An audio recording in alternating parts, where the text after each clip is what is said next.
yung mga casino chips. At pinili niya yung mga pinakamalaking denomination, yung tag 1 million. So he got their 113 million worth of casino chips. 8 minuto matapos magsunog ng lamesa sa VIP room ang gunman, dumating ang PNP at sinimulang tugisin ang lalaki. Naghanap na siya ng exit niya. At hanggang makapunta siya dun sa basement, na-encuentro niya for the first time yung responding police at saka yung dalawang in-house security ng Resorts World. Inakyat ng gunman ang 5th floor ng casino.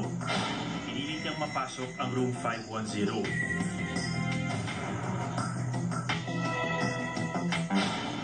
Nagsunog siya ng mga kumot at carpet. Pumasok uli ang gunman sa kwarto at dito niya na sinilaban ang kanyang sarili. Nasusunog